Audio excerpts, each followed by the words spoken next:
Horrible bosses too. Nick, Jason Bateman, Kurt, Jason Sudeikis, and Dale, Charlie Day, are on a Good Morning Los Angeles television show about to promote their new product, the Shower Buddy.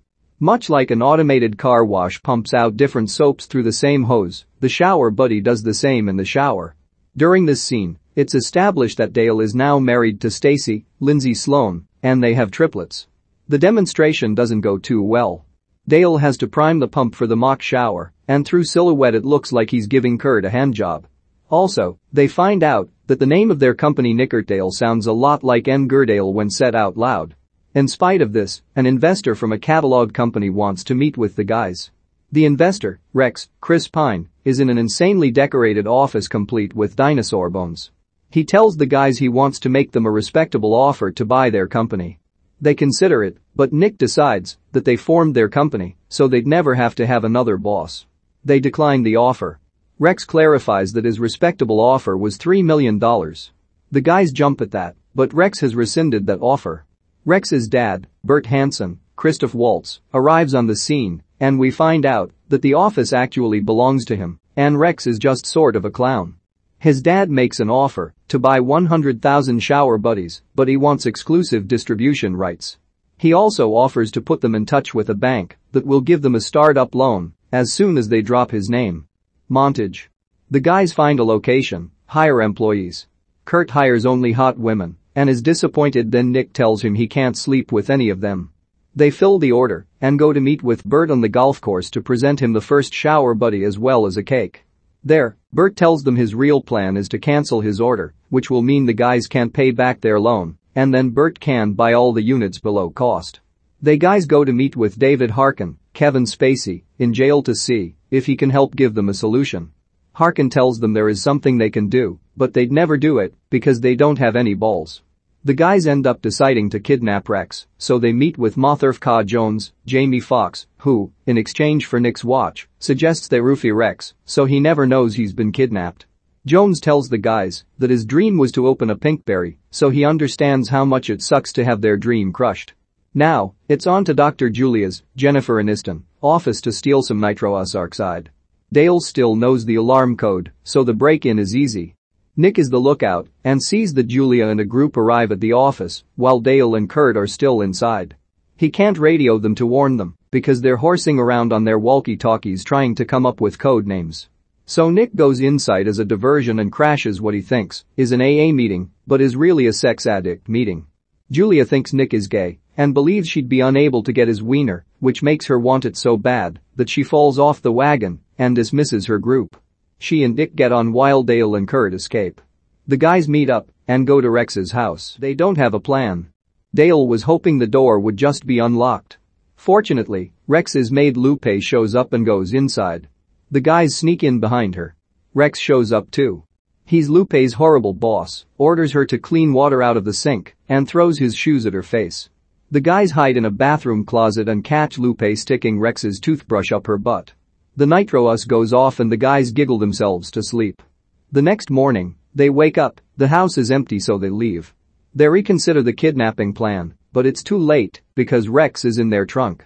It turns out that he was able to piece together their plan, and he wants in because his dad was about to cut him off financially. Rex already sent the ransom note to his dad. When the guys go to their factory, the cops, led by Detective Hatcher, Jonathan Banks, are there and question them. Nervously Dale keeps volunteering too much information, but luckily Nick and Kurt are able to cover it up. When the cops leave, the guys go inside with Rex, who beats himself up in their office to show them just how serious and nuts he really is. He also blackmails the guys into going along with his plan. Julia's employees note that the alarm was turned off twice the night before. Julia reviews the security cameras and sees Nick with Kurt and Dale. The plan everyone devises is to send Bert to a bridge where he'll find a burner phone taped to the bottom of a bench. They'll call him and tell him the drop-off for the ransom money is in the bottom floor of an underground parking garage. The police will lose the signal off the tracking device they'll undoubtedly put on the ransom bag. There they'll jump out in scary costumes and force Bert to swap the money. Kurt will disguise himself as Bert, take the bag with the tracking device to the Staples Center, where he'll drop it off in a trash can, then walk away, remove the disguise and blend in with the crowd. Nick and Dale will walk out of the hotel, dressed as Bellops with the money. Then everyone will meet up at a resort and celebrate. The guys end up bonding with Rex. Rex even gives Dale a claw from the movie Predator as a sign of friendship. Dale hasn't been home in 2 days, and his wife has been calling. They call Bert to start the plan. He goes to the bridge, but Kurt messed up and put his own phone underneath the bench. The cops hear that the ringtone is Roar by Katy Perry. They comment on how ballsy the kidnappers are. Julia shows up at the hotel, where the guys are watching the bridge. She still wants Dale.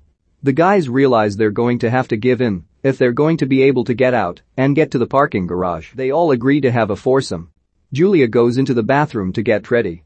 The guys argue over who gets which hole and which one makes Dale the least amount guilty, but unfortunately Spacey shows up. She gets angry and leaves. Dale locks Julia in the bathroom with a chair, and the guys escape. They go to the parking garage and find Bert, who isn't intimidated by their ridiculously awful masks. He doesn't want to give up the money, but too bad, because he's shot. Turns out Rex is going to double-cross the guys and frame them for murder. Again, Dale keeps giving up information as to why he won't get away with it, like the fact that his dad's blood is on his pants. Also that they recorded the whole exchange. Rex changes pants with Kurt and takes the recording and leaves. All is not lost, though, because MF Jones shows up, possibly to double-cross them, and tells them that if they can lead the cops to the place where Rex is supposed to be before Rex gets there, the Rex will clearly be found guilty. There's a big police chase back to the warehouse, but Rex still manages to get there first. The guys realize that Rex has Kurt's phone in his pocket, so they call it, so the cops can see that Rex was really behind the whole thing. They do. Rex grabs Hatcher and puts a gun to his head so he can escape. Dale pulls out the Predator claw and charges Rex, who shoots him. The cops apprehend Rex. Dale confesses that he didn't think his plan through and notes that the claw wasn't even sharp. Hatcher says that the gunshot wound doesn't look so good. MF Jones has disappeared. Dale is in the hospital. We hear his life support flat line. He wakes up. The sound was really just Kurt Fing with him. Dale has been in a coma, though, for a few days. Nick tells him that, because of his heroic deed, most of the charges against them have been dropped. Dale asks if they managed to keep the company. Unfortunately, they did not. Spacey shows up with Julia and tells Dale she forgives him because Julia told her he's the only guy to ever resist her. When Spacey leaves, Julia tells Dale that guys can still get boners in comas and she had coma sex with him. She's also super touchy-feely with Spacey now. She tells Dale she's going to FCK his wife. Harkin bought the shower buddy company, so once again Nick works for him. MF Jones escaped with all the money and opens 3 Pinkberry locations. The guys go to a company meeting with Harkin in jail, and he continues to yell at them.